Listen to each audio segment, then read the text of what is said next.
Bismillahirrahmanirrahim. Assalamualaikum warahmatullahi wabarakatuh.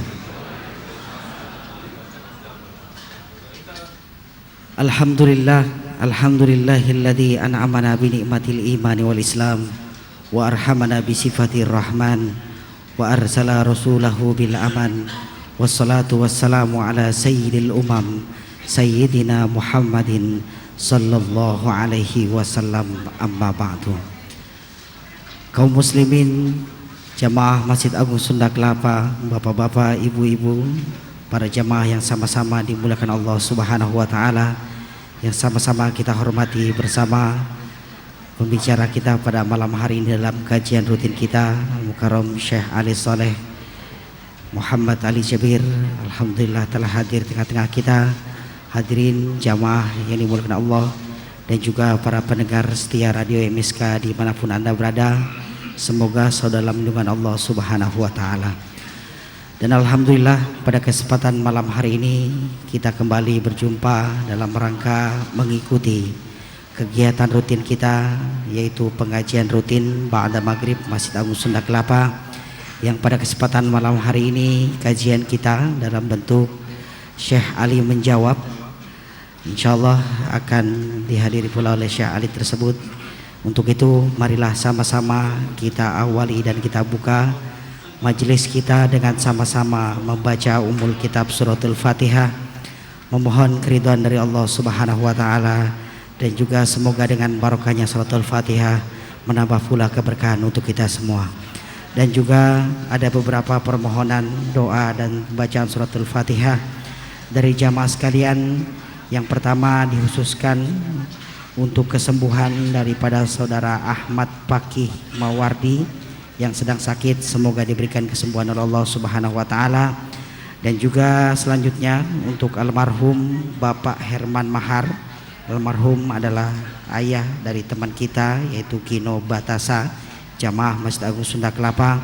Dan selanjutnya untuk almarhumah Ibu Habibah binti Najamuddin. Almarhumah adalah nenek dari adik kita, yaitu Ananda Bintang. Semoga almarhum dan almarhumah diterima di sisi Allah Subhanahu wa taala dan diampuni segala dosa-dosanya oleh Allah Subhanahu wa taala.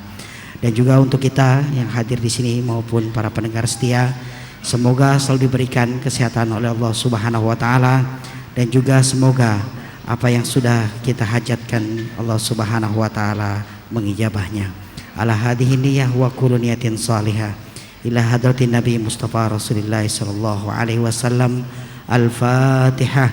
A'udzu billahi minasyaitonir rajim. Bismillahirrahmanirrahim.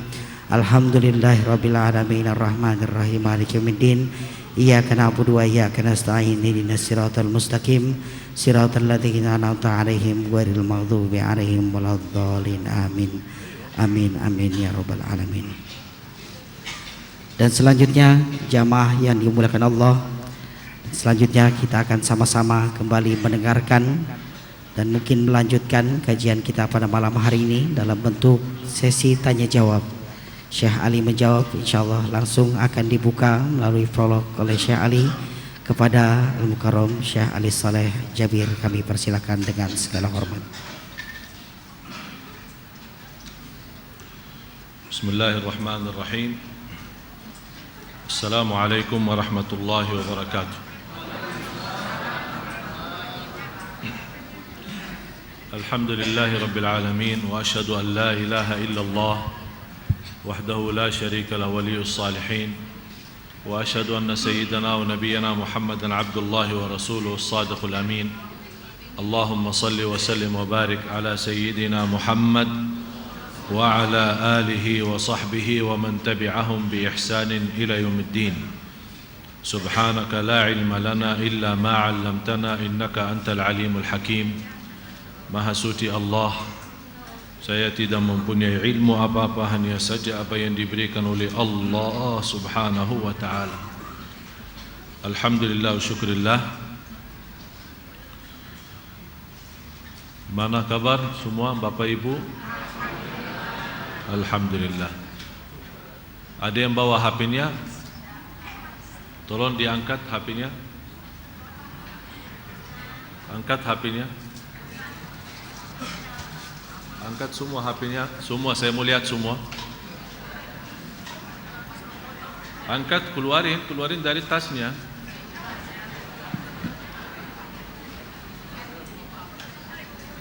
Sekarang saya mohon yang semua megang HP-nya, lihat di silent atau belum.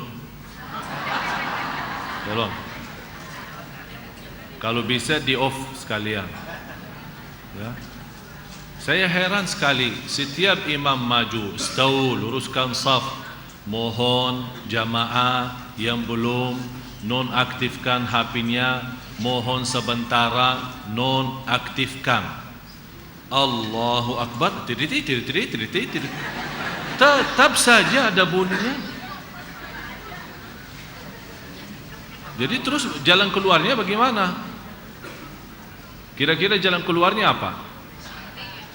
Atau kita minta polisi periksa dulu sebelum salat? Jadi mohon, kalau lagi salat, ini dosanya 2 kali. Dosanya 2 kali. Yang pertama, kita terganggu. Akhirnya kita kefikiran, malah rasa malu kan? Ya Allah, bunyi suara. Tapi dah mau bergerak, menggerakkan tangannya, matiin HP-nya. Alasannya apa? Sudah belajar dari kecil 3 gerakan membatal salat. Kata siapa? Kata siapa? Jadi kalau anda menggerakkan tangannya untuk matiin HP-nya boleh, karena ini dosanya mengganggu orang lain. Biarpun 10 kali gerakan, bawakan, naik di depan mata, matiin, terus kembaliin lagi. Jangan pura-pura khusyuk. Jadi bunyi terus, dah mau bergerak, terganggu. Begitu saya tanya habis salat, oh maaf saya lagi khusyuk. Khusyuk apaan? Masa tidak terganggu? Kita aja yang terganggu. Ini dosanya 2 kali. Kita membawa HP, membunyi suaranya di waktu salat. Yang kedua, dosanya mengganggu banyak orang. Jadi semua orang yang kehilangan khusyuknya dalam salat, kita bawa dosanya. Dan kita, jamaah sekalian, kita kenapa mau salat? Allah ridha kan? Kenapa mau salat? Diampuni dosa kita. Agar kita keluar dari habis salat, insyaAllah bersih dari dosa. Malah kita sekarang bikin dosa dalam salat. Wala hawla wala quwwata illa billah. Jadi tolong diperhatikan. Tolong sekali lagi, kalau anda ketinggalan, lupa, atau tiba-tiba datang telat, kemudian langsung masuk sama imam, baru pas lagi salat, bunyi suaranya, gerakkan tangannya, biar 10 kali. Gerakkan tangannya, keluarin HP-nya, matiin, terus kembali lagi. Daripada membawa dosa yang lebih besar. Dan kalau ada gerakan dalam salat yang terkait untuk kemaslahatan salat, boleh. Yang tidak boleh, 3 kali gerakan yang membatal salat, ya sebentar-bentar lihat jam. Ini kan tidak ada hubungan dengan salat. Sebentar-sebentar apa gitu, terus melihat. Itu yang namanya batal salat. Tapi kalau HP kita sudah tahu, lupa matiin, mengganggu orang lain, gerakkan tangannya, tidak masalah. Jadi mohon diperhatikan soal itu. Terus yang kedua, sebelum masuk tanya jawab, saya selalu suka kalau datang agak maghrib, saya suka masuk dari belakang. Yang saya perhatiin, mohon maaf, banyak jamaah suka salat di saf belakang, padahal di depan banyak saf kosong. Akhirnya mereka terganggu, orang yang baru datang juga terganggu. Mau lewat bingung mau lewat mana. Ya. Zaman Rasulullah mereka ribut soal saf pertama. Beributan soal saf pertama. Jadi tidak ada istilah silahkan. Kemarin saya melihat heran, satu orang pas lagi salat, saf yang di depan kosong, dia dah mau maju. Terus ada, ayo nak silahkan, mau aja nak. Kok silahkan? Kalau sahabat malah ribut, malah dia mau duluan. Karena kenapa? Karena Rasulullah mendoakan 3 kali. Ya Allah, rahmatilah orang yang di saf pertama. Kata sahabat, ya Rasulullah, terus saf yang kedua. Ya Allah, rahmatilah yang salat di saf pertama. Ya Rasulullah, terus yang kedua. Ya Allah, rahmatilah saf yang pertama. 3 kali. Terus masih sahabat bertanya, ya Rasulullah yang kedua. Baru Rasulullah kemudian yang kedua. Cuma sekali disebutkan yang kedua. Malah di zaman SAW, "Lau ta'lamuna ma fi salati was saffil awwali." Kalau kalian tahu pahala salat di saf pertama itu, sampai terpaksa kita udian, faham udian? Udian ya? Udian ya? Apa bahasa? Udian, betul ya? Jadi dibawakan nama kira-kira siapa yang terpilih salat di zaman Rasul seperti itu. Saking mereka semua mau di saf pertama. Oleh kerana itu jamaah sekalian, apalagi Jumatan, orang masuk Jumatan suka di belakang, santar, tidur lagi. Seolah-olah dia datang sudah nawaitu, ya istirahat tidur, bukan untuk nawaitu Jumatan. Oleh kerana itu kita selalu berusaha kalau isi khutbah Jumat tidak melebihi 15 minit.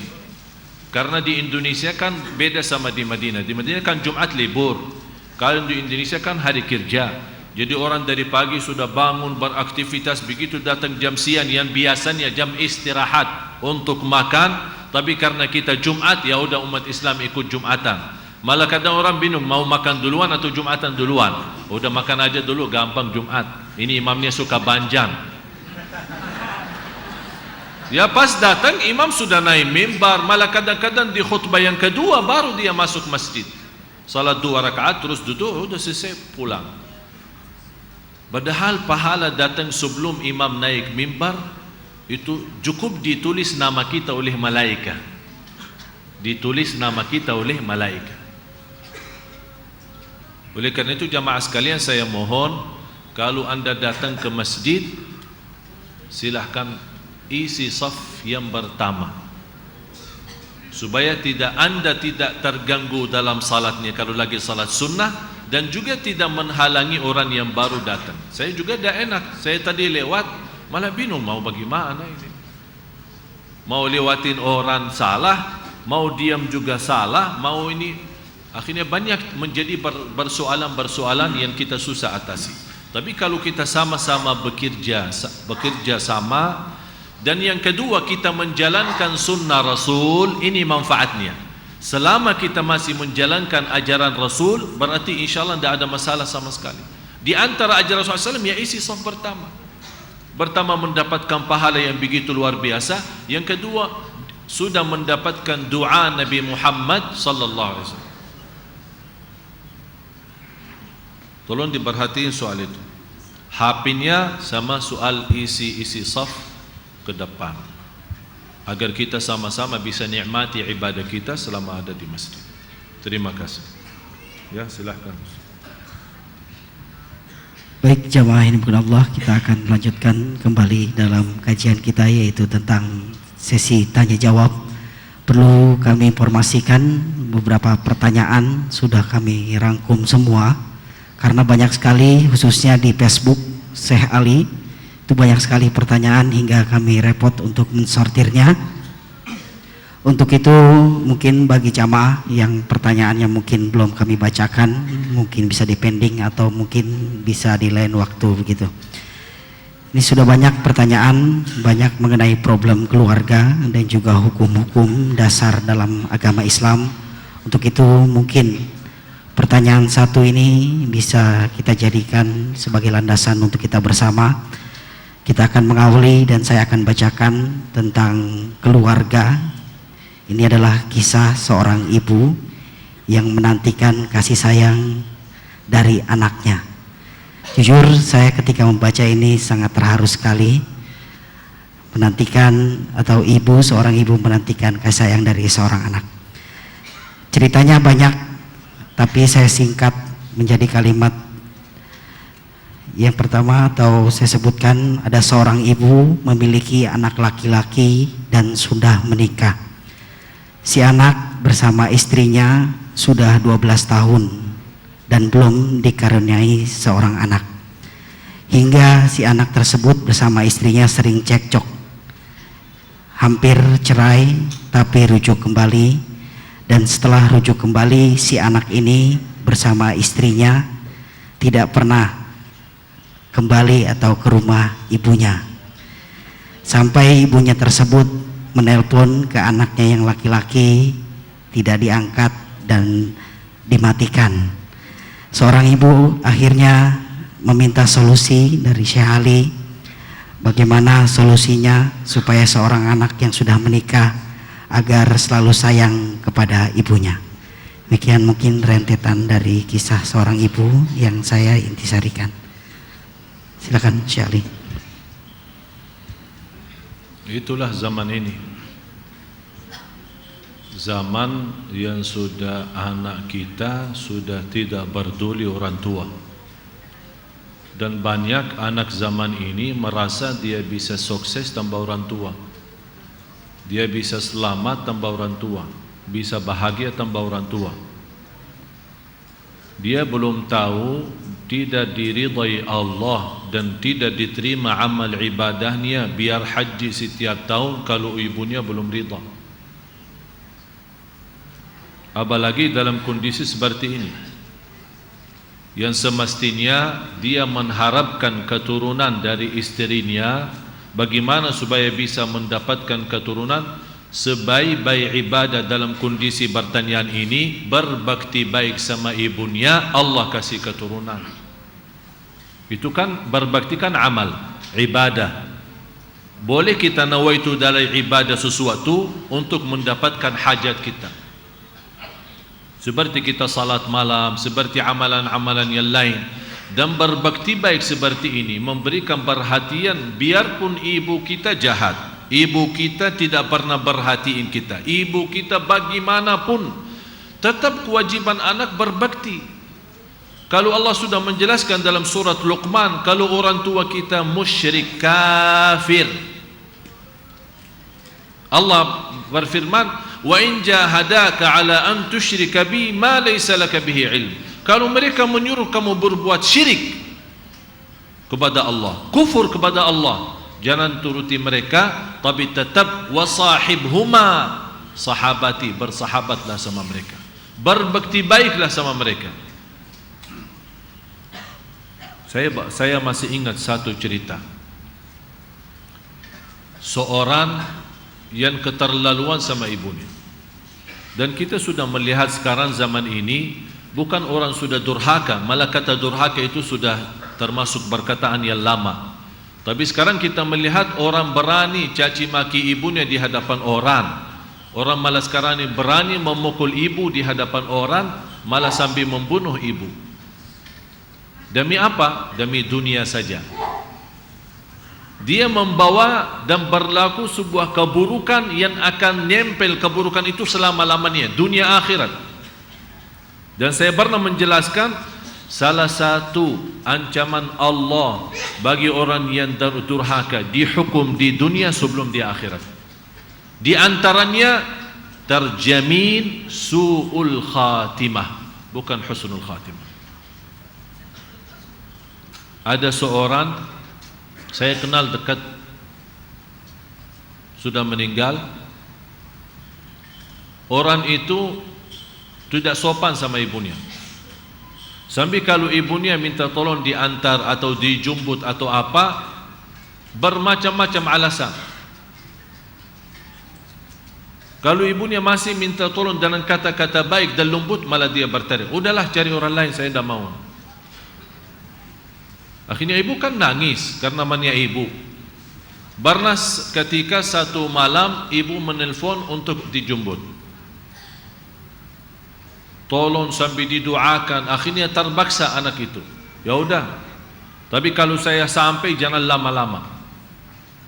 Begitu dia datang ke bawah, dia telepon ibunya 2 menit, mendadak, sudah mendadak datang. Dia tidak kasih tahu saya mau datang. Dia sudah sampai ke tempat, dia langsung telepon, saya sudah dibawa 2 menit, kalau tidak turun saya tinggalin. Apa yang terjadi? Datang karena ibunya, ya namanya baru datang, masih pakaian bersalaman sama tamu-tamu orang itu, mau turun, malah anaknya ditinggal. Saya tahu cerita ini dari seorang polisi. Ibu menunggu karena dia berfikir barangkali anaknya belum datang. Lagi hujan besar. Datang polisi melihat ibu nunggu apa? Malam-malam nunggu anak saya. Cuba lihat baik sangka ibu sama anaknya. Tapi anaknya tinggalin, tidak peduli. Di sisi lain anaknya kena kecelakaan dalam membawa mobil, tabrak truk yang membawa besi, masuknya besi lewat mata sama hidungnya, meninggal langsung. Besi yang dibawa oleh truk itu masuk lewat mata sama mulutnya, keluar dari bagian kepala dari belakang. Ini salah satu balasan Allah bagi orang yang durhaka. Terjamin kematian su'ul khatimah, kematian buruk, kematian celaka, belum lagi di alam kubur, belum lagi nanti di akhirat. Tapi dalam kondisi ibu, saya minta sama ibu, tetap ibu sabar, tetap ibu mendoakan, tetap ibu mendoakan. Kalau tidak diangkat SMS doa, SMS isinya doa, mendoakan semoga Allah bukakan hatinya. Dan kami doakan semua, semoga Allah kembalikan anak yang ditunggu-tunggu kasih sayangnya. Mudah-mudahan Allah hidayahkan, Allah bukakan hatinya, Allah sadarkan agar dia kembali kepada ibu dan memberikan kasih sayangnya, kalau benar-benar dia ingin kebahagiaan dan keselamatan dunia akhirat. Dan kita tahu tidak ada seorang bisa ikhlas sebagaimana keikhlasan ibu.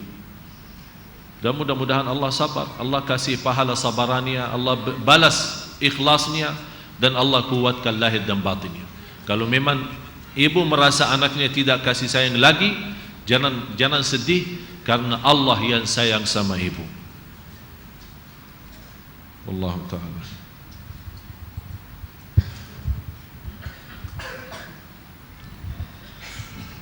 Alhamdulillah. Dan selanjutnya pertanyaan mengenai problematika keluarga kembali, yaitu kisah seorang wanita yang menikahi laki-laki yang sudah beristri. Wanita ini menjadi bumerang bagi keluarga tersebut hingga suaminya menceraikan istri lamanya. Pertanyaannya adalah, apakah seorang wanita ini termasuk perampas hak orang lain, dan apakah ibadah seorang wanita ini diterima? Terima kasih.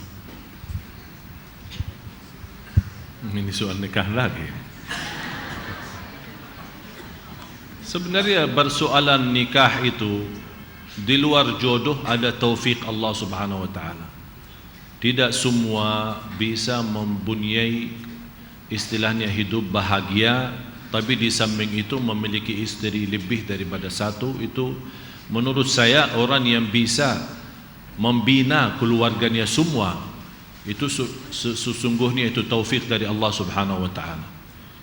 Jadi bukan semua orang sanggup, apalagi kebiasaan kita di Indonesia. Dan kita melihat seperti ini di Arab pun sekarang tidak, hampir sama di Indonesia. Tidak semua bisa menerima kondisi itu. Dari zaman Rasul, tapi karena namanya Rasul, Allah berikan kemampuan bisa menjadi suami yang adil, kemudian jujur, dan bisa membina keluarga yang begitu banyak istrinya. Jadi tidak bisa kita jelaskan karena alasannya si orang ini menikahi lagi gara-gara masalah dalam rumah tangga, kemudian terjadi kurban menceraikan istri pertama, berarti kita memutuskan tidak boleh orang nikah lagi. Saya tidak berani, ini karena urusan agama. Tapi yang jelas, yang bertanggung jawab dalam hal itu adalah suami, bukan istri yang pertama atau istri yang kedua. Karena sebagai imam, sebagai pemimpin, sebagai yang tanggung jawab, sebagaimana firman Allah, ar-rijalu qawwamuna 'alan nisa. Kalau dia sudah menikahi lagi dan dia sudah memiliki isteri yang sudah mencukupi segala kebutuhannya, segala keperluannya, tapi dia mengambil risiko nikah lagi, kemudian menjadi masalah-masalah, dah bisa kita salahin A atau B selain suami, karena dia sendiri yang mengambil arah, yang mengambil risikonya sendiri, dan dia akan bertanggungjawab. Dan sudah berkali-kali kita jelaskan, kalau tidak sanggup adil, artinya jangan sampai, itu kata adil ini sebenarnya jamaah sekalian itu sangat luas, pintunya bukan pendek, atau difikirkan adil itu berarti adil dalam hubungan atau adil dalam makanan. Tidak, dalam perasaan pun terhitung, dalam ucapan pun terhitung. Apa yang kamu ucapkan sama yang pertama, ya dinilai juga sama yang kedua. Jangan pura-pura bercakap-cakap atau berkata-kata yang tidak sesuai. Kalau soal masalah hati, itu kan milik Allah dan kita tidak bisa tentukan. Ya bisa jadi hati memiliki istri pertama dan bisa jadi istri yang kedua, sebagaimana Rasulullah SAW begitu sama Siti Khadijah, yang mencintai Khadijah radhiyallahu anha. Tapi begitu menikah Siti Aisyah radhiyallahu anha, Rasulullah SAW berkata, saya lebih mencintai Siti Aisyah daripada istri-istri lain. Oleh karena itu, yang mengambil risikonya dan dosa dalam hal itu adalah seorang suami, karena dia yang diberikan amanat oleh agama. Ar-rijalu qawwamuna 'alan nisa. Rijal itu pemimpin, kaum laki-laki pemimpin. Tapi pemimpinnya bagaimana? Bukan orang yang memukul istri, yang marahi istri, yang menyakiti istri. Bukan. Yang di sini pemimpin yang adil, yang jujur, yang kasih sayang, yang amanat, menghargai istrinya di dalam rumah maupun di luar rumah. Seolah-olah selalu ada istrinya di samping dia. Orang-orang suami terbuka sama istrinya, istrinya terbuka sama suami. Itulah yang perlu kita jaga. Dan setahu saya, setiap rumah yang benar-benar sakinah, mawaddah, rahmah dan dimendirikan dalam agama sesuai apa yang ditentukan oleh Allah dan Rasulnya, tidak akan bisa jadi masalah soal poligami atau nikah lagi. Tidak akan bisa menjadi masalah. Tapi yang menjadi masalah risikonya apa? Karena rumah tangga itu tidak dimendirikan dengan agama yang benar. Banyak kacau. Mungkin ada istrinya Masya Allah salih luar biasa, tapi suaminya malah jauh dari agama. Akhirnya suaminya berfikir mau nikah lagi, ya pasti timbul masalah. Karena dia sama istri pertama aja tidak adil, apalagi mau nambah lagi. Nah, itu yang harus difikirkan. Kita di sini bukan masalah, memang Islam membolehkan seorang laki punya 4, tapi sebelum memfikirkan punya 4, syaratannya sangat sulit dan syaratannya banyak. Sebelum anda berfikir mau nikah 1, 2, 3 atau 4, harus belajari bagaimana persyaratannya sebelum masuk dalam hal-hal yang akan ditanggungjawabkan nanti di hadapan Allah. Dan bisa jadi orang itu tidak masuk surga karena dia berlaku sesuatu yang tidak benar sama istrinya. Jadi bahaya sebenarnya. Bukan masalah gampang mengambil keputusan. Orang-orang selalu kita mendengar orang-orang berkata Islam membenarkan, Islam membenarkan, Islam membolehkan. Tapi sebelum membolehkan belajar. Belajar apa risikonya, apa? Banyak hal yang perlu dipelajari, sejarah sosial, sejarah ekonomi, sejarah politik, sejarah kehidupan kita sehari, budaya termasuk terhitung. Dan kalau kita kembali lihat istri Rasulullah SAW, bagaimana Rasulullah SAW sampai memiliki istri 11. Kalau saya melihat dalam sejarah, semua istri Rasulullah SAW dinikahkan karena kemaslahatan. Ada alasannya sosial, ada alasannya budaya, ada alasan macam-macam. Dan kita melihat semua istri Rasulullah SAW sudah tua dan janda. Satu-satunya yang gadis adalah Siti Aisyah radhiyallahu anha. Tidak ada lagi. Malah Rasulullah SAW habis Siti Khadijah menikah dengan Siti Saudah radhiyallahu anha, yang menjadi istri yang kedua sesudah meninggal Siti Khadijah 2 tahun. Dan Siti Saudah waktu Rasul usia 52, Siti Saudah 82. Jadi banyak yang kita harus fikirkan. Oleh kerana itu orang-orang seorang suami bertakwa kepada Allah Subhanahu wa taala.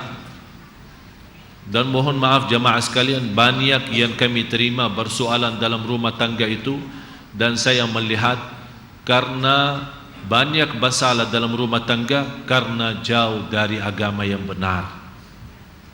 Bukan pura-pura beragama. Ada orang pura-pura beragama, jadi dikenal sama orang, oh ini orang Masya Allah. Tapi yang lebih tahu, oleh kerana itu kata Rasulullah SAW, kalau anda mau tahu sifatnya seorang sebenarnya, mau tahu jujurnya orang, mau tahu akhlaknya seorang, tanya siapa? Tanya istri. Alhamdulillah istri saya dah ada. Tanya istrinya, dia lebih tahu semua. Sampai ke dalam-dalamnya dia lebih tahu. Oleh karena itu, kalau kita merasa malu sama istri kita, ya harus malu sama Allah dulu. Malu sama Allah. Berarti banyak masalah. Saya kemarin memfikirkan, saya baru datang dari Lombok, saya memfikirkan bagaimana cara, saya lagi buat satu tulisan namanya muhasabah, suami istri, masing-masing punya buku saku kecil, tapi muhasabah. Tak boleh buku ini dilihat sama istri, buku istri tak boleh dilihat sama suami, masing-masing muhasabah. Ada gimana cara, dan juga dari pihak istri banyak hal yang perlu diperbaiki. Banyak hal. Kenapa sekarang kita melihat suami saya suka selingkuh, suami saya suka main perempuan di luar, walaupun tidak berbuat hal-hal dosa, tapi istilahnya ya suka bertamu, suka bercanda, suka main, suka apa saja. Ya ini berarti beriksa, ada apa kekurangan saya sampai suami saya suka ke sana. Berarti ada dari dua sisi harus kita betul-betul memperhatikan. Dan insyaAllah doakan, insyaAllah ada program yang insyaAllah sangat bermanfaat, menjadi pelajaran.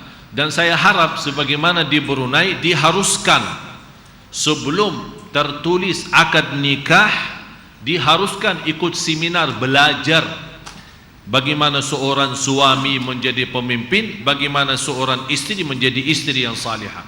Sebelum dibolehkan nikah dan tanda tangan ijab kabul apa semua, sebelum dah boleh, sebelum dia dua hal, di check up kesehatannya, yang kedua soal belajar pendidikan khusus untuk rumah tangga. Yang saya harap insyaAllah di Indonesia diharuskan seperti itu, supaya tidak, karena 90 masalah di Indonesia, 90% masalah negara Indonesia karena rumah tangga. Karena rumah tangga. Kalau insyaAllah rumah tangga aman, bagus, sakinah wa rahmah, insyaAllah negara ini maju. Ya, kami doakan mudah-mudahan Allah berikan yang terbaik untuk kita semua. Amin ya rabbal alamin. Masih mengenai pernikahan Syekh Ali, ini tentang luar biasa, tapi perbedaannya ini tentang hukum pernikahan.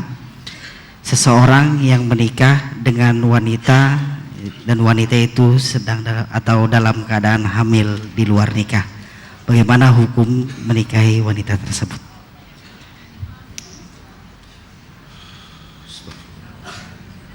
Tak boleh.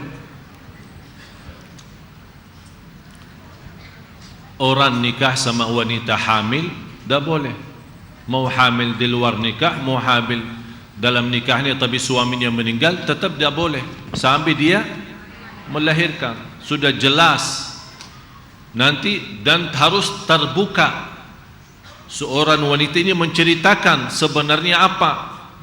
Kalau suami atau calon suami yang sudah mengerti berlaku calon istrinya sudah begini, apakah dia mau terima atau tidak. Dan harus istri, kalau dia benar-benar sudah sadar berlaku, dia sudah berlaku zina sampai bisa hamil, kemudian dia taubat dengan benar, Allah SWT maha menampun. Tapi jangan menutupi atau pura-pura tidak mau tunjukkan kehamilannya. Kalau barangkali baru masih hamil, jadi tidak kelihatan, jadi dia mau segera pura-pura atau pura-pura nikah supaya seolah-olah dia tunjukkan kepada keluarga, saya hamil dari suami. Mana dosanya jadi dua kali, dosa besar lagi. Karena akan terkait banyak soalan nanti. Soal warisan, tak boleh dia dapat karena ini anak zina. Bagaimana bisa dimasukin dalam warisan? Dalam soal muhrim, karena dia bukan anak suami itu, berarti dalam muhrim tak bisa. Kalau seorang suami ini dari istrinya melahirkan lagi banyak anak, di antaranya perempuan, tak boleh ini jadi muhrimnya karena bukan anaknya. Jadi banyak soalan. Oleh karena itu harus seorang wanita seperti keadaannya seperti ini, Allah SWT tahu kenapa dia bisa berlaku seperti ini sampai bisa hamil.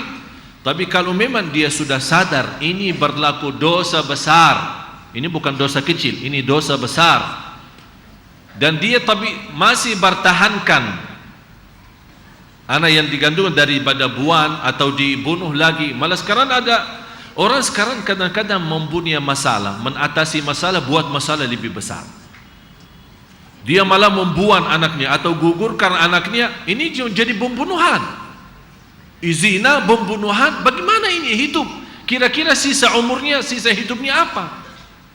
Kok bisa tenang, bisa damai dalam kehidupannya begitu dia memiliki dosa? Na'udzubillah. Tapi kalau dia sudah tahu berlakunya sudah dosa besar, sudah jelas, segera taubat. Allah Maha mengampun. Kesempatan pintu taubat masih terbuka. Biarpun dosa kita sebesar apapun, masih Allah buka pintu taubatnya. Kembali kepada Allah dan jujur. Kalau anda benar-benar ingin diampuni Allah dan membuka jalan baru sama Allah, di antara kejujuran itu terbuka sama calon suaminya. Kalau dah mau dinikahkan, udah tunggu Allah saja yang memberikan pertolongannya. Alasannya kalau saya cerita nanti tak jadi nikahin saya. Ya kalau memang punya jodoh akan ketemu jodohnya, bukan hanya ini orang. Yang penting jangan kita simpan dan kita mulai kehidupan baru dengan dosa lagi, dosa berbohong. Ini bertambah banyak risikonya nanti. Bertakwa kepada Allah Subhanahu wa taala. Baik Syekh, kita sejenak rehat untuk mendengarkan azan Isya. Allahu Akbar, Allahu Akbar.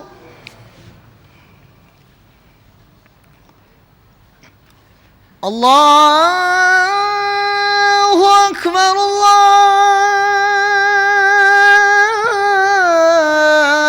Akbar.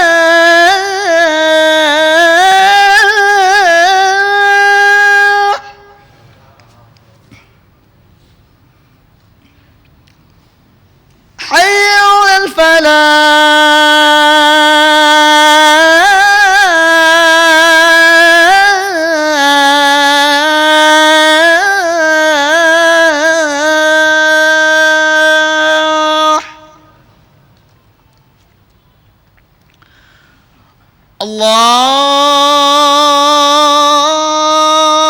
الله أكبر، الله أكبر. لا إله إلا الله. لا إله إلا الله محمد رسول الله صلى الله عليه وسلم. اللهم رب هذه الدعوة التامة والصلاة القائمة آت سيدنا محمدا الوسيلة والفضيلة والشرف والدرجة العالية الرفيعة وبعثهم مقاما محمودا الذي وعدته إنك لا تخلف الميعاد.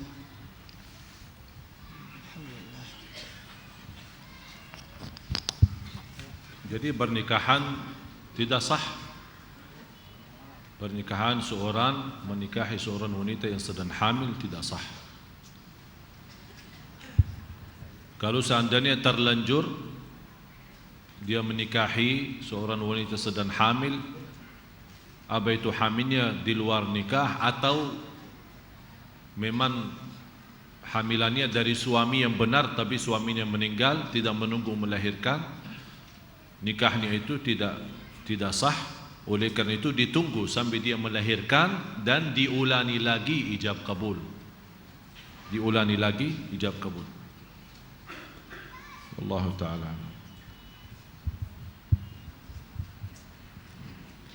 Dan selanjutnya masih mengenai tentang keluarga.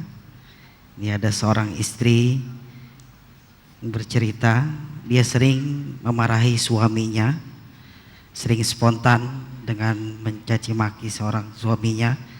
Bagaimana hukumnya dan bagaimana ibadah yang dia lakukan? Apakah tidak diterima? Terima kasih. Ya kenapa marahin suaminya? Ini belum jelas. Ya, seorang istri tidak boleh marahin suaminya. Bagaimanapun keadaan suami, banyak kekurangannya, tetap istri menjadi di posisi yang lembut, kasih sayang sebagai wanita. Kita tidak pernah mengenal wanita kasar, malah justru kita mengenal wanita yang kasih sayang, yang lembut. Yang semestinya kalau dia melihat banyak kekurangan suaminya, dia nasihatin. Dan kalau nasihatin jangan di depan orang. Nasihatin juga mengambil posisi. Kapan kira-kira baru datang dari kerjaan, kita tahu suami saya tidak salat, terus baru datang dari kantor, capek, habis macet, langsung ini ada yang saya mau bicarakan. Apaan? Dia pasti tidak ada respon. Kamu tidak pernah mau dengar saya, ini kamu begini, kamu. Ya kamu yang salah, karena tidak mengambil waktu yang tepat. Coba kalau dia habis istirahat, habis mandi, sudah disiapin makan, sambil dipicitin kakinya habis makan. Mas, ada yang saya mau bicara ya, boleh enggak? Dah boleh nanti, ya udah enggak apa-apa. Luar biasa istri yang seperti itu. Bukan pas datang langsung dia buka, dari mana? Kok kelamaan, malam-malam datang, di telepon dah aktif-aktif. Istri kannya di sebelah kanan kiri, ya terus tongkatnya di sebelah kanan kanan. Kaget suaminya begitu melihat istri seperti itu. Tidak bisa. Dan dosa, memang dosa, mencaci maki suami dosa. Harus bertakwa kepada Allah Subhanahu wa taala, dan bisa juga merusakkan. Apalagi posisi suami orang baik, orang saleh, tapi kadang-kadang ada seorang istri yang suka emosi, suka marah, suka apa saja. Ini bisa masalah. Malah ada ancaman dari hadis Rasulullah SAW, dilaknati oleh malaikat sepanjang malam sampai suaminya ridha. Bahaya. Sebenarnya dua-duanya posisinya berat, dan kewajiban suami lebih banyak memang dari kewajiban istri. Tapi harus istri melihat suami tidak mampu memenuhi kewajibannya, tetap istri memenuhi kewajibannya. Jangan menjadi saling tuntut dan saling balas. Kalau kamu baik, saya akan jadi baik. Kalau kamu begini kurang ajar, saya akan lebih kurang ajar. Bukan begitu hidup rumah tangga. Harus ada saling, ada yang kalah di antara berdua. Dan itulah posisi seorang perempuan. Saya kemarin diceritakan sama ibu saya, ceritakan soal gurunya. Subhanallah. Gurunya dapat seorang wanita, guru ibu saya, dapat suami, ya kalau kita bicara standar lah, ya bukan sesuai. Kalau kita bicara, tidak sesuai istrinya lah, istrinya masya Allah termasuk guru ulama, tapi jodohnya sama orang salatnya aja masih bocor. Tapi subhanallah, istri ini, ibu saya menceritakan, istri ini bisa merubah kehidupan suaminya. Sampai di antara cerita, demi Allah, kata gurunya sama ibu saya, demi Allah, tidak pernah suami saya membagi pakaian kecuali tangan saya yang memberikan pakaian itu. Dan tidak pernah dia keluar rumah sebelum saya yang bawain sandalnya atau sepatunya, habis saya bersihin dan saya taruh di depan kakinya dan saya cium kakinya. Sampai lama-lama subhanallah suaminya berubah. Sekarang suaminya malah menjadi ulama, padahal dia sepertinya biasa-biasa saja. Kemarin ada yang datang ke rumah, seorang istri curhat banyak masalah sama suaminya. Saya jujur saja bertanya, kamu apa? Ini masalah suami, terus kamu bagaimana? Dan habis saya menceritakan bagaimana posisi seorang wanita salih, nangis dia. Malah dia berkata, jujur saja saya tidak pernah berlaku hal itu sama suami saya. Ya fantas suaminya mau lari dari rumah. Kalau di luar rumah ada undangan atau acara, Masya Allah cantiknya luar biasa, malah bisa menggoda banyak orang. Tapi suaminya tidak bisa digoda. Kenapa kita membiarkan suami digoda sama orang lain yang semestinya kita sebagai istri yang menggoda suami? Tahu enggak cara goda? Godaannya tahu digoda. Bagaimana coba lihat macam cara orang wanita yang di luar menggoda suami kita, kita menjadi lebih baik. Ini kan suami kita. Jadi harus kita lebih pintar menggoda dia. Dengan kata, lewat SMS, lewat apa saja. Biarpun sekali-kali dia masuk kamar tidur, kita kagetin dia dalam keadaan telanjang. Manjahin suaminya, manjahin dia supaya terisi ini mata. Biar buas sebuasnya mata ini. Jangan sampai dia melihat di luar. Ternyata dia suka picitan, picitin dia setiap hari. Kalau bisa picitin dia dengan cara seksi biar dia puas. Ya apa salahnya? Ini kan suami istri. Ini suami istri. Dari sisi perkataan, dari sisi perbuatan. Anda dengar, suami saya suka karaoke. Bikin karaoke di kamar tidur. Biar dia tidak keluar cari kemana-mana. Inilah kelebihan istri yang bisa pintar bagaimana menarik perhatian suaminya. Saya kenal satu orang, subhanallah, istrinya hebat. Sampai kalau saya mengajak kemana-mana, dia malah, maaf Ustaz, saya mau pulang ke rumah. Saya bilang, mau apain ke rumah? Rindu sama istri saya. Weh, saya bilang ada cerita di kata rindu itu. Inilah kelebihan seorang istri. Apalagi di Indonesia, banyak masalah, banyak godaannya. Karena kalau di sana di Madinah kan semua wanita tertutup. Mana bisa kita lihat? Malah kalau dilihat wanita tertutup sama kambing tertutup, dah bisa bedakan mana wanita sama mana kambing. Kan sama-sama tertutup, hanya terlihat mata. Pernah terjadi seperti itu. Tapi kalau di Indonesia bagaimana? Malah kita tidak bisa tahu mana yang muslimah sama mana yang non muslimah. Malah kadang-kadang melihat pahanya kelihatan semua, Masya Allah. Bukan Masya Allah, na'udzubillah. Habis sudah terlihat semua, malah saya bingung mau ucapkan salam atau apa. Malah dia duluan, Assalamualaikum Syekh, boleh foto enggak? Enggak boleh. Enggak boleh. Sebelum saya jawab salam, saya bilang enggak boleh. Masa begini keadaannya mau foto sama saya lagi? Astagfirullah. Inilah keadaan Indonesia. Kewajiban seorang istri berfikir. Sekarang istrinya berfikir, oh ya Allah, di kantor godaan, di jalan godaan, di mana-mana godaan, di masjid pun godaan. Bagaimana sekarang? Apa yang saya harus lakukan supaya dia? Jadi maksud saya, tak boleh istri merasa bosan sama suami. Kalau bisa masuk dalam fikirannya, dia suka apa, ingin apa, ditutupi keinginannya. Supaya jangan dia fikir macam, fikir pun tak boleh. Itu kelebihan istri. Tak boleh suaminya berfikir macam-macam. Ya ini kan kembali kepada kemampuan kita. Tapi dengan nawaitu kita mau jadi seperti itu, insya Allah saya jamin suaminya akan menjadi. Kalau tidak ada rasa takut sama Allah dan takwa, pasti lama-lama akan rasa malu menghargai perjuangan istrinya. Begitu Masya Allah luar biasa kesalehannya. Malu. Apa yang membuat dia cari di luar? Istrinya tidak mempuaskan, istrinya tidak memperhatikan. Ternyata orang di luar bisa goda dengan kata-kata yang manis. Halo mas, ditambah ganteng dong. Tapi kalau coba istrinya yang selalu SMS duluan, melihat SMS yang lain dihapus, tidak pernah diperhatiin, tidak pernah diresponin. Karena dia tahu istrinya jauh lebih hebat.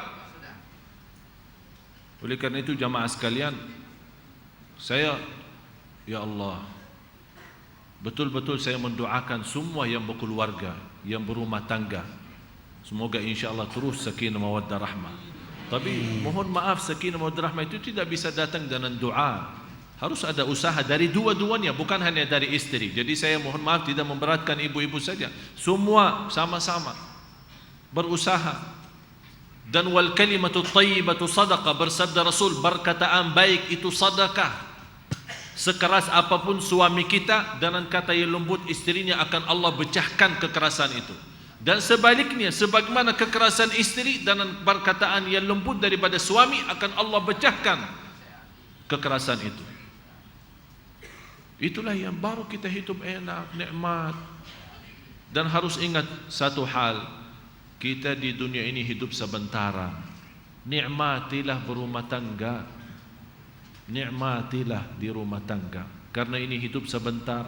Besok kita meninggal dunia.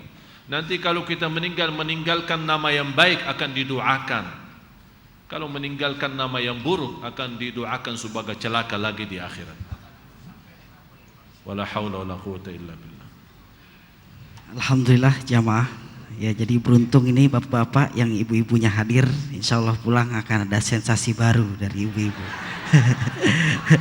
Sayang istri saya nggak hadir malam ini. Kalau hadir pulang pasti ada sensasi baru nanti di rumah. Baik jamaah, tidak ada habis-habisnya kalau kita berbicara tentang keluarga. Semoga kita semua bagi yang sudah nikah menjadi keluarga sakinah mawaddah warahmah. Amin. Dan selanjutnya pertanyaan mengenai seorang mu'alaf, Syekh. Apakah benar seseorang yang baru masuk Islam dosa-dosa yang lalu dihapuskan? Bukankah segala perbuatan kita akan dipertanggungjawabkan nanti di akhirat? Mohon berikan dalil, Syekh. Terima kasih. Dimana ada hadis Rasulullah sallallahu alaihi wasallam, al-Islamu yajubbu ma qablah wat taubatu tajubbu ma qablaha. Islam itu begitu orang masuk Islam akan dihapus semua dosa lalu, tidak ditanggung jawab nanti di hadapan Allah. Semuanya besar maupun kecil. Kalau begitu dia masuk, inilah keutamaan Islam.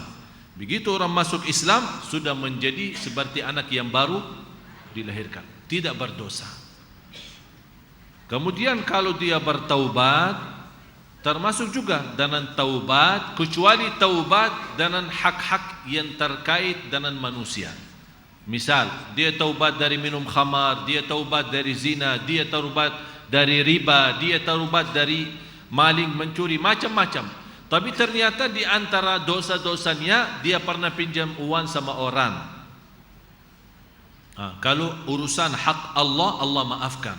Tapi masih terkait hak orang, Allah tidak akan ikut campur sampai orang itu mengikhlaskan atau kita lunaskan.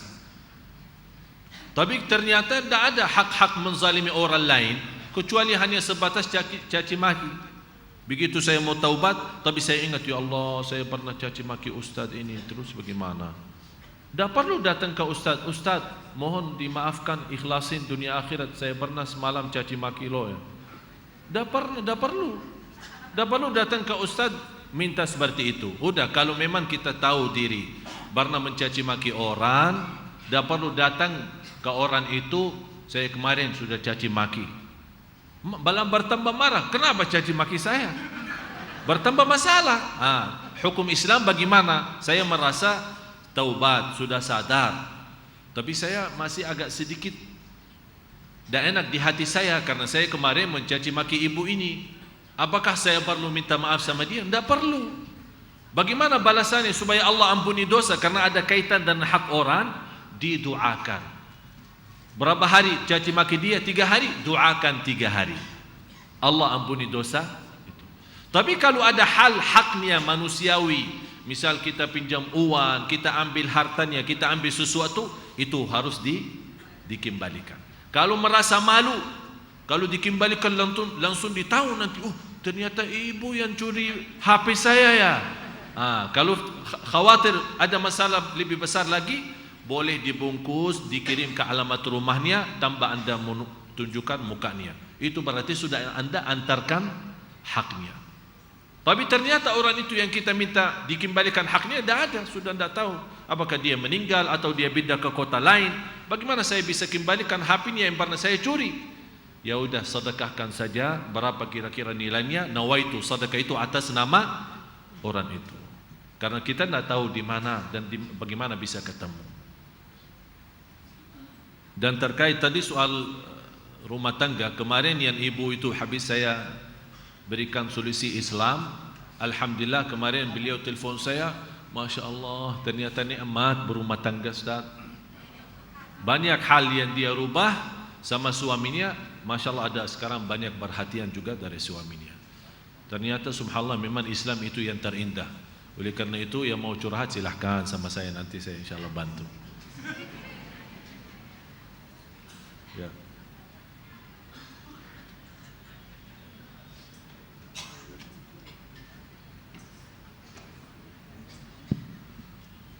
Dan selanjutnya masih mengenai tentang hukum, penanya selanjutnya yaitu mengenai tentang hukum menggunakan wig atau rambut palsu dan juga bulu mata palsu, apa hukumnya, dan apabila dilarang oleh syariat Islam.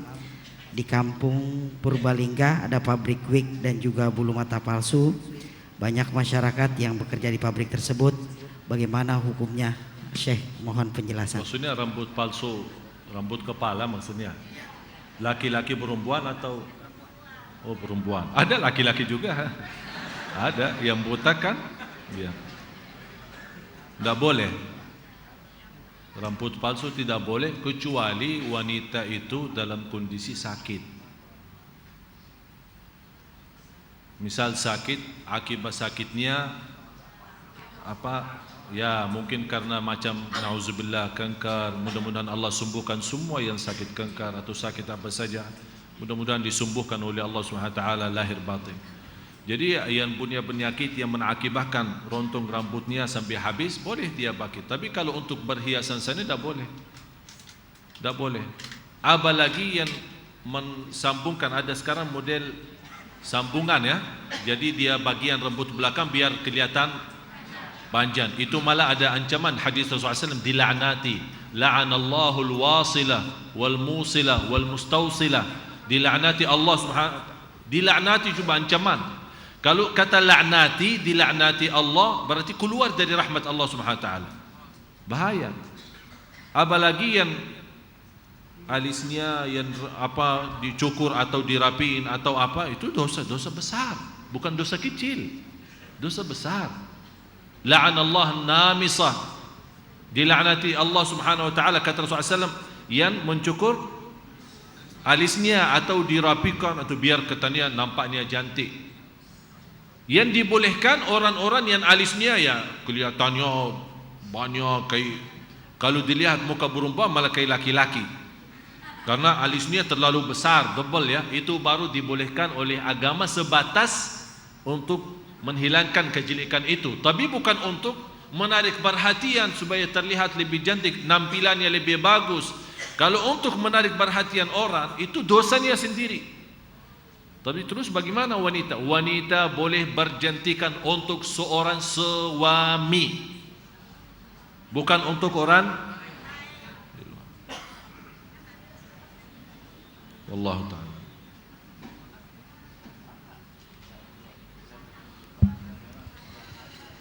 Dan selanjutnya mungkin ini menjadi pertanyaan terakhir Syekh, karena waktu sudah 1 jam. Kita akan kembali lanjutkan dalam season yang selanjutnya, yaitu mengenai tentang penafsiran dari ayat surat Al-Mulk ayat kelima yang walaqad zayyana sama dunya bimasabiha wa ja'alna rujuman lisyayatin wa atadna lahum adzabas sa'ir. Yang dipertanyakan adalah wa ja'alnaha rujuman lisyayatin, kami jadikan bintang-bintang itu untuk pelempar syaitan.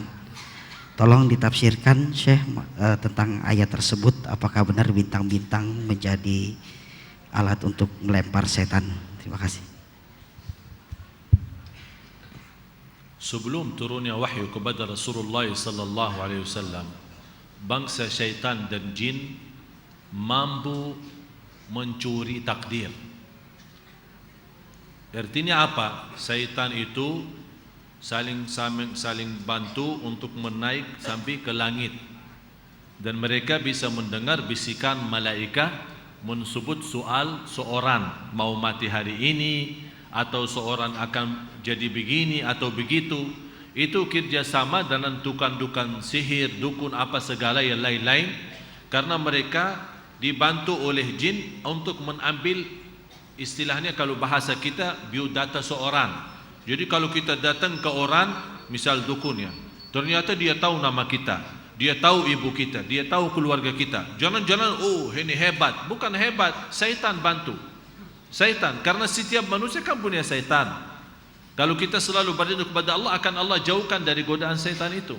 Tapi dalam kehidupan kita mereka tahu, jadi saling memberi info dari syaitan ke syaitan lain. Oleh kerana itu ada kelebihan. Tapi subhanallah, dengan berkahnya turunnya wahyu kepada Rasulullah sallallahu alaihi wasallam, dan begitu Rasulullah SAW menjadi nabi, tidak boleh lagi syaitan memiliki kemampuan mendengar bisikan malaikat yang ada di langit. Jadi mereka setiap saling bantu dan naik sampai ke langit itu. Allah Subhanahu wa taala menjadikan bintang itu adalah menjadi lembaran api yang membakarkan mereka. Malah ada satu riwayat, masuk dalam mulutnya jin yang paling atas, keluar dari dubur jin yang paling bawah. Berarti akan terbakar semuanya. Itu maha kuasa Allah Subhanahu wa taala. Dan peristiwa ini mulai terjadi sesudah Rasul. Artinya sesudah wahyu pertama kepada Rasulullah SAW, Allah tidak mengizinkan lagi, sebagaimana juga penjelasan lebih lengkap di surah As-Saffat. Was-saffati saffa, faz-zajati zajra, fal-mulqiyati dzikra, innama tu'aduna lawaqi'. Jadi ayatnya di situ menjelaskan di surah As-Saffat bagaimana Allah SWT menjadikan bintang di langit itu menjadi lembaran api buat membakarkan syaitan dan jin yang berani mengambil dari bisikan-bisikan suara malaikat. Dan di Allah SWT menjadikan bintang itu melindungi langit ya. Jadi tugasnya bintang itu ada dua, sebagaimana dijelaskan di ayat itu. Dijadikan sebagai hiasan, karena Allah Subhanahu wa taala menjelaskan, wa ja'alna fis samai buruj zayyanaha lin-nadhirin, sebagai hiasan dan juga sekaligus membagi perlindungan dari kejahatan dan keburukan jin dan syaitan. Jadi bagi manusia yang melihat ke atas kan melihat bintangnya berarti hiasan, terang, cahaya, bersinar. Tapi bagi bangsa jin dan syaitan bahaya bagi mereka, malah bisa menjadi lembaran bagi mereka yang terbakar sampai habis. Dan itulah berkahnya Nabi Muhammad sallallahu alaihi wasallam, dan juga berkahnya Al-Quran. Berkahnya Al-Quran. Dan insyaallah pertemuan, mudah-mudahan ada kesempatan bertemu, karena kita masih membahas sejarah Al-Quran. InsyaAllah hari Rabu yang akan datang saya akan berikan kepada ibu amalan-amalan yang insyaAllah sangat bermanfaat daripada Al-Quran. Di antaranya 7 ayat perlindungan, 7 ayat perlindungan yang akan diselamatkan dari godaan jin, dari godaan sihir, syaitan, godaan manusia, iri, hasud, apa saja. Itu ada 7 ayat, kumpulan 7 ayat, namanya As-Sab'ul Munjiyat. 7 ayat yang akan melamatkan kita lahir batin dari segala macam-macam ujian atau macam-macam musibah yang kita takuti, termasuk dalam hati kita, fikiran kita. InsyaAllah sangat bermanfaat. Dan ayat-ayat yang lain, InsyaAllah Rabu yang akan datang, tolong sekali lagi bawakan buku tulisan, supaya InsyaAllah kita akan terangkan banyak hal yang masih terkait dalam sejarah Al-Quran. Nanti insyaAllah akan masuk dalam kisah-kisah, cerita-cerita yang ada di dalam Al-Quran. Mudah-mudahan apa yang saya sampaikan bermanfaat. Kurang lebihnya mohon maaf. Dan kami selalu mendoakan untuk anda semua, semoga insyaAllah senantiasa dalam ridha Allah Subhanahu wa ta'ala, rumah tangga sakinah mawaddah rahmah, anak salih salihah, senantiasa orang tuanya mendapatkan ridha Allah, orang tua yang senantiasa diselamatkan oleh Allah dunia akhirat. Dan juga sebagai anak-anak, mudah-mudahan Allah jadikan anak cucu kita salih salihah, yang menjaga nama baik keluarganya, yang menenangkan hati kedua orang tuanya, yang mendapatkan diselamatkan dunia akhirat. Mudah-mudahan semua yang hadir diampuni segala dosanya, disucikan hatinya, dibersihkan jiwanya. Mudah-mudahan diberikan kemuliaan sama-sama bertemu lagi di surga Allah bersama Nabi Muhammad sallallahu alaihi wasallam. Ya Allah, jadikan ilmu yang kami belajar di malam ini menjadi bermanfaat bagi kami, menambah wawasan ilmu, menambah wawasan taqwa, menambah bagi kami menjadi hamba yang bersyukur, hamba yang ikhlas, hamba yang tawadhu, hamba yang senantiasa berjuang untuk mencari ridhamu ya Allah, karena sisa umur hidup kami tidak mengetahui berapa sisa umur hidup kami. Ya Allah, jadikan sisa umur hidup kami yang terbaik bagi kami agar kami mendapatkan husnul khatimah. Rabbana atina fid dunya hasanah wa fil akhirati hasanah wa qina adzaban nar. Wa sallallahu ala sayyidina wa nabiyina Muhammad wa ala alihi wa sahbihi wa baraka wa sallam. Walhamdulillahi rabbil alamin. Subhanakallahumma bihamdik asyhadu an la ilaha illa anta astaghfiruka wa atubu ilaik. Demikianlah jamaah yang dimuliakan Allah, kajian kita pada malam hari ini. Semoga dengan sesi tanya jawab yang sudah disampaikan oleh guru kita bermanfaat untuk kita semua.